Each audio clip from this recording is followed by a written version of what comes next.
Okay, good afternoon. I'm proud to be joined by my dear friend and great colleague, the wonderful, excellent, and superb Speaker of the House, Nancy Pelosi. And thank you all for coming.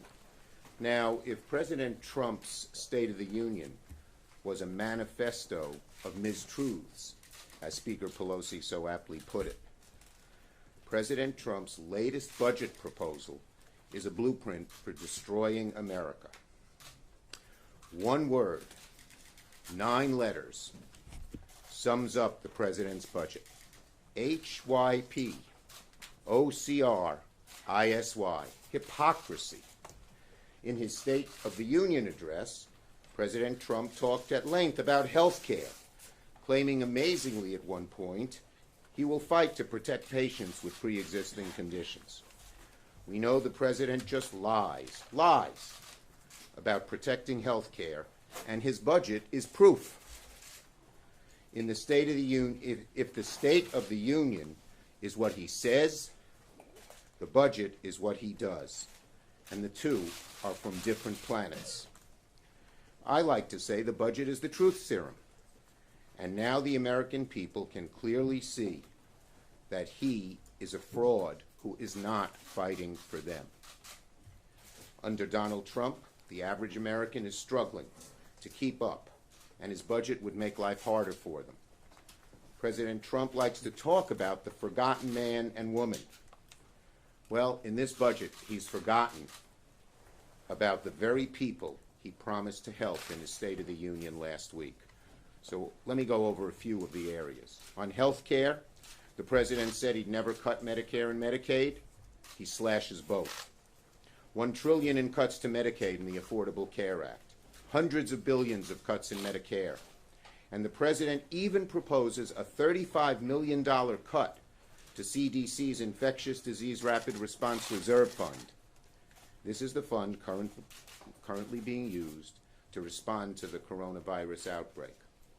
On education, the president's budget would devastate our nation's students, both K through 12 and college. His budget cuts the Strengthening Institutions program that assists historically black colleges and universities and other minority-serving institutions. Typical hypocrisy. At the State of the Union, he was bragging how he helps HBCUs. His budget cuts them. It cuts after-school and summer learning programs for 2 million young people. Rural education grants will hurt 18,000 school districts across the country. In the president's budget, hundreds of billions of dollars would be slashed from student loan forgiveness. He actually makes it harder for kids to pay back their debt. Instead of a limit of 10% of income per year, it goes up to 12.5% under his budget. That's how he cares about students and the overwhelming burden of debt they have. He slashes federal housing assistance. He slashes federal disability insurance. So if you're an American struggling with student loan debt or health problems or housing costs or hunger, the president's budget says you're out of luck. Meanwhile, if you're a millionaire, billionaire, a corporation, a big oil wildcatter, the president's budget says you're in luck. You're in clover. And lastly, the president's budget doesn't make it harder to fight climate change alone. It would exacerbate, make worse the climate crisis. Not just not fight it, but make it worse. He cuts EPA funding by more than 25%. He cuts renewable energy funding, clean energy like wind and solar, 75%, and cuts funding for climate research, gashouse green monitoring, and emissions reduction activities in this anti-science administration that he leads. President Trump's budget even cuts disaster relief for FEMA by $12.2 billion. And so much of the disaster is caused by climate. The Earth's on fire.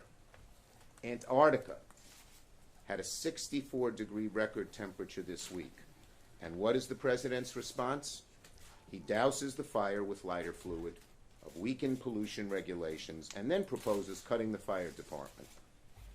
We know how much he cares about the oil companies, but his budget makes clear he doesn't give a hoot about the future of this globe and is fine, leaving to our children and grandchildren a globe in much worse shape even than it is today.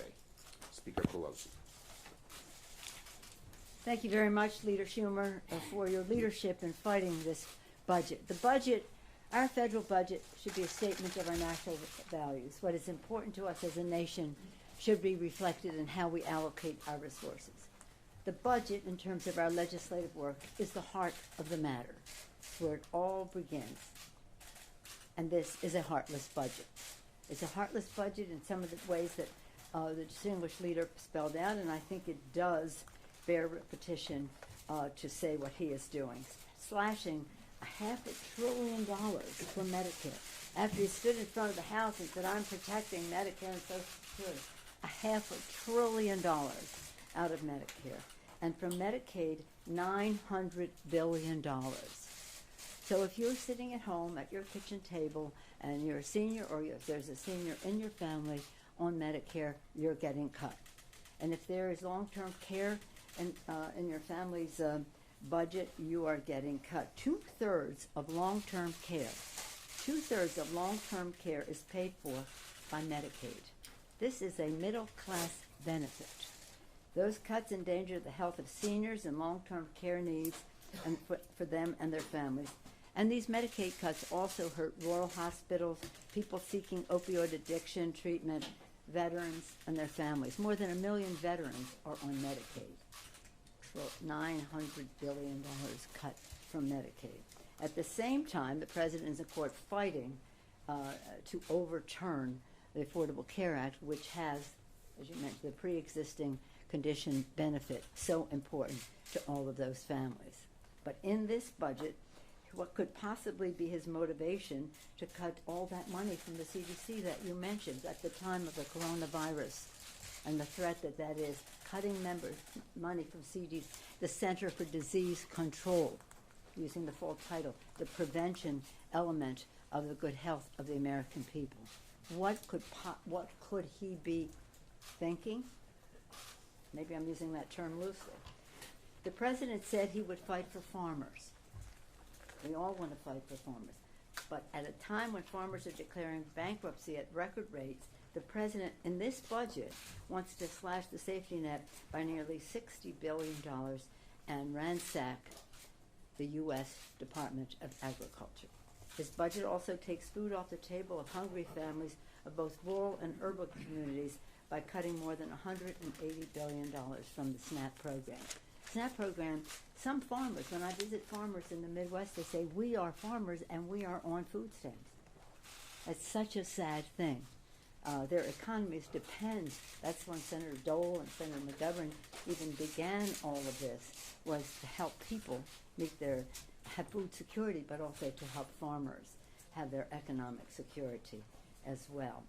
Countless groups representing seniors, working families, and more have denounced the budget, from the Alliance for Retired Americans to the Young Invincibles.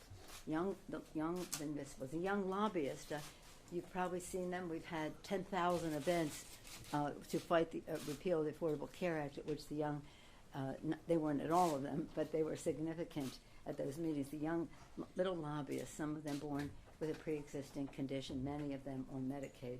They write, we are disappointed, though sadly not surprised, that the president has once again broken his campaign promise. We absolutely reject this vision for our country, and we call upon our legislators to reject this budget and the dangerous values it espouses. Our children's lives depend on it. And the National Committee to Preserve Social Security and Medicare writes, this budget will leave seniors and other vulnerable citizens hungrier, sicker, and poorer. It reveals the president's cruel priorities heading into the 2020 election. Chairman mentioned earlier that there are benefits to the high end in our economic life in our country. The president, in what he has been doing, what he talked about in the State of the Union, and what this budget is about, increases the national debt, passes that expense on to our children so that he can give tax cuts to the top 1% in our country. It's absolutely shameful. Again, the budget's supposed to be a statement of our values. Once again, this president is demonstrating how little he values the good health, financial security, and well-being of hardworking American families. This budget is an insult to the hopes and dreams and aspirations of America's working families. It increases the national debt. It must be rejected. And by the way, it is in a complete abandonment of the budget agreement that we had with the domestic and defense priorities. Clearly, this administration cannot be trusted. I yield that. We're ready for your questions. On this subject first. Yes. What did you make of the president's request for only $2 billion in wall construction funding? Well, look, we have fought him on the wall successfully in the budget. Then he tries to go around and declare an emergency. Everyone knows that is not what the emergency legislation was called for. We're going to fight every penny for wall construction. We don't want to take it away from military families. What's interesting in this budget, all the military families and all the military support that they took out last year, they didn't try to backfill this year. We didn't let them in last year's budget. So who is this going to hurt? Our nation's military families, for a wall that is a vanity project that he said Mexico would pay for. Yes, and just further to that point, the distinguished leader has been very clear, but this is about child care centers at military bases, facilities for the quality of life for the families and for the security of our country. As he said, Mexico's going to pay for it. No. But in addition to the harm that he's doing to military families, just getting back to Medicaid, almost $1 trillion in cuts in Medicaid, over 1 million veterans are on Medicaid. Hundreds of millions of veterans are on food stamps. So this really shows just a cavalier attitude to the needs of America's servicemen and women and their families when they're in the military and when they retire. On the issue of Medicare, both of you have been around a long time, and you voted for cuts to Medicare in the past, either to reduce the deficit. No. We opposed whatever Well, it was. The Gang of Six. You used Medicare, for instance, to help pay for the Affordable Care Let me Act. correct you right there because you should not go any further down that path in friendship. The fact is, in the Affordable Care Act, we got rid of some waste and abuse in Medicare and used that money to prolong the life of Medicare. Medicare was not how we funded the Affordable Care Act. The Affordable Care Act is how we strengthened Medicare. So don't buy into that false premise. Net reduction. No, and Medicare. In fact, we increased the longevity of it, and that has been one of the things they say. Oh, you used Medicare, but we did not. Well, We did not. Trump is making the same arguments about his approach to cutting Medicare as well, but that money goes. He didn't. goes in the No, program. no. He But didn't what put I- it. Wait. No. He didn't put a nickel of that back into health care. Not Or a nickel. Medicare. That's the difference. Yeah. Or to Medicare. Yeah. So he's not. He may use that argument, but he will use it falsely. This is very important that we have clarity on this subject because we're talking about America's working families. We're talking about Medicare, which is essential to not only the health but the financial security. We are also talking about Medicaid, which is a middle income benefit, although people think of it being for poor people, poor children, yes. But as I mentioned, about two-thirds of it being of long-term care being covered by Medicaid, which is now being cut by almost $900 billion. But also to put this in a perspective about what that means to America's working families, why are they doing this? They're doing this so that they can give advantages to the high end. We want to see balance in all of this. We want to see where we can find savings. Let's subject everything we spend to harsh scrutiny so that the results for the American people are the best that they can be.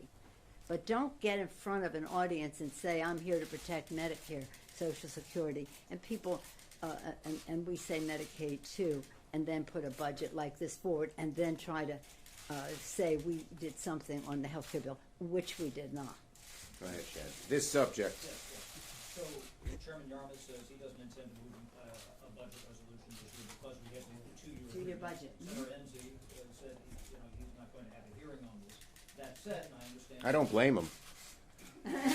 Did you want that subjected to exposure? Yeah. But with that said, since, when I talk with senior appropriators on both sides, they say they don't intend to come off of the agreement here. So obviously none of this that we're discussing is going to, become law. I mean, Speaker Pelosi says it well. You want to know the values of a president? Don't listen with this president in particular to the State of the Union address. Look at his budget. And it shows his values are so off base. Left to his own devices, he would do this. We stop him. We fight him. But make no mistake about it, this is just what he wants to do, and the American people should know about it loud and clear. And we have a saying in the House, show me your budget, show me your values. That's where it is. And this is really a statement so undermining of the values of what America is as a community, what we are about respecting what the needs are of America's working families. This is really important because it is also part of the anti-governance attitude of the Republicans. See, if they can diminish Medicaid, diminish Social Security, take away the disability benefits, reduce the disability benefits in Social Security, what is the advantage of that? And I might add, because the distinguished leader talked about education, there's nothing that brings more money to the Treasury than investment in education, early childhood, K through 12, higher education, post-grad, and lifetime learning for a worker. So when they say they're making a cut in education, they're increasing the national debt and undermining the aspirations of the American people and the competitiveness of our country. This subject, are you to this subject? Related. No, do subject first. I know your act. Come on. Mr. Speaker, you said that the funding levels for the defense and non-defense sides of the budget violate the framework of the budget agreement. The non-defense side. Not the defense. How would you address that? Well, we're going to write our bills according to the agreement that we have with the administration. And as we did this year, we were able to avoid a shutdown, even though the president was threatening one, because we honored the budget agreement in a bipartisan way, House and Senate. And that's what we will do again. One more on this subject, and then we'll stray a bit. Yes. Are you actually saying that Medicare benefits are cut? Because the administration says these are cost control items. Are you really arguing here that Medicare? We'll get you the details. There are cuts in programs that benefit Medicare, that go to Medicare. Absolutely. Yes. Thank you. So both of you have said that campaign finance is a priority of yours. What do you make of the fact that Michael Bloomberg is spending $1 billion or more, could upend the Democratic primary system? Is that good and okay for? Look, both of us stand strongly, and our whole caucuses do, from one end to the other, that we want to do everything we can to get rid of Citizens United, that we want to go back to the days of real campaign finance reform, and we stand for that, plain and simple. And we will, if we get the majority, if God willing, the Speaker keeps the majority, I think both have a good chance of happening, that's going to be a top priority.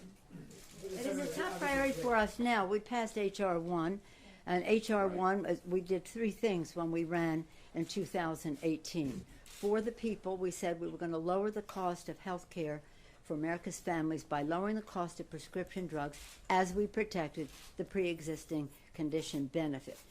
Lower health care, bigger paychecks by building the infrastructure of America in a green way, a resilient way for the future. We thought in those two areas we could find some common ground with the administration because the president said he was going to negotiate like crazy on reducing cost of a prescription drug. I guess like crazy means not at all.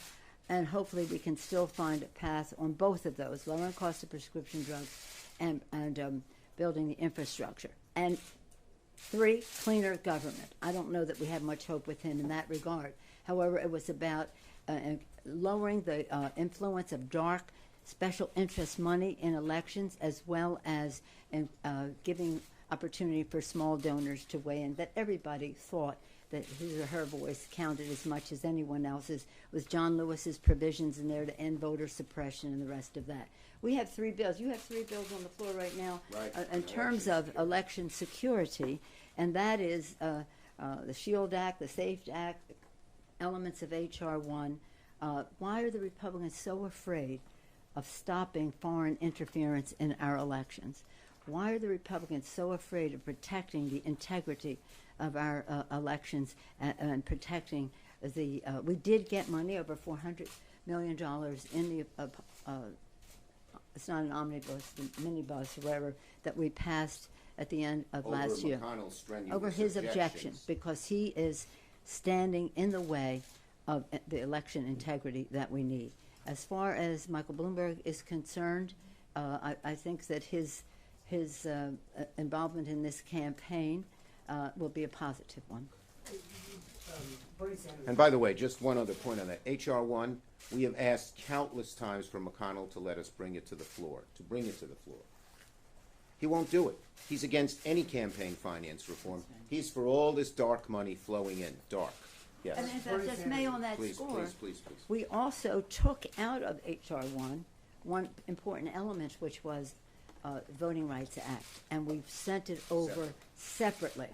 The Voting Rights Act to answer what the challenge that the Supreme Court gave when it undermined, seriously, in my view, the Voting Rights Act, but said Congress can correct this, and we did, and he won't bring that up too. And across the country, those who are interested in the Voting Rights Act are paying keen attention to the fact that he will not even bring up a Voting Rights Act, which we passed, when we passed it originally in 06, 07, it was 06, but came be effective in 07. President Bush signed it. It was overwhelming, I think unanimous in the Senate. In the House, 400 votes, something like that. And now we can't even get it brought up on the Senate floor. Both bills are part of McConnell's legislative graveyard. Last question. Bernie Sanders is, of course, running at the top of your field right now. Would both of you be comfortable with the so-called Democratic Socialists, as he calls himself, at the top of your ticket? Primaries are primaries, and there are always lots of Sturm and Drang.